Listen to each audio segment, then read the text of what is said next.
হয় না। আমি ছোট্ট করে দাম চাচ্ছি, আমি খামারি মানুষ, আমি ব্যাপারীর মতো অত বেশি দাম চাই না। আমরা গরু নিয়েছিলাম 17টা, একটা বিক্রি হয়েছে। আমাদের গরু নিয়ে বিবাদে আছে।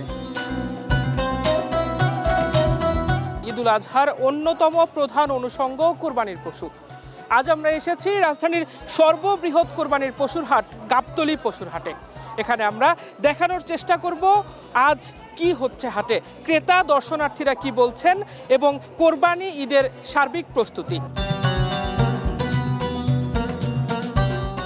আমরা দেখেছি আসলে সকাল থেকেই মূলত আসলে কিছুটা বৃষ্টি থাকার কারণে ক্রেতাদের উপস্থিতি তেমন একটা লক্ষ্য করা যাচ্ছে না। তবে যারা বিক্রেতা রয়েছেন এবং এই হাটে যে পাইকাররা রয়েছেন তারা যেমনটি বলেছেন যে আসলে বিপুল পরিমাণ পশু তারা এখানে এনেছেন এবং তারা আশা প্রকাশ করেছেন যে কাঙ্ক্ষিত সময়ের মধ্যেই সেই কোরবানির পশুগুলো তারা আসলে ক্রেতাদের কাছে পৌঁছে দিতে পারবেন। যারা কিনে নিবে তারা আসতেছে, গরু যাচাই বাছাই করতেছে, দেখতেছে।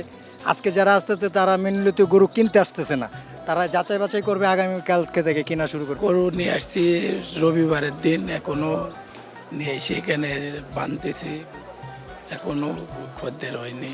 খরিদ্দার আসছে খুবই অল্প, মানে এখনও কিনতে আসছে না, দেখতে আসছে।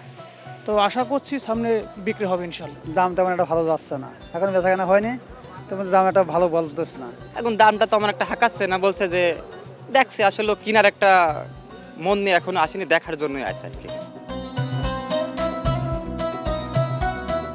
আমরা এখন আরেকজন খামারির সঙ্গে কথা বলবো, ওনার নাম মিরাজুল ইসলাম। উনি ফরিদপুর থেকে একটি 35 মণ ওজনের একটি গরু নিয়ে গাবতলী পশুর হাটে এসেছেন। এটা আমার পালের বাছুর, তো এটা লাইভ ওয়েট হয়েছে 1300 কেজি প্লাস।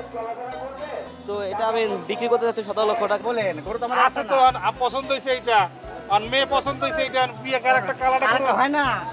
এইটা তো পছন্দ হইছে, এইটা যে পছন্দ হইছে সেই বাজেট তো আর নাই।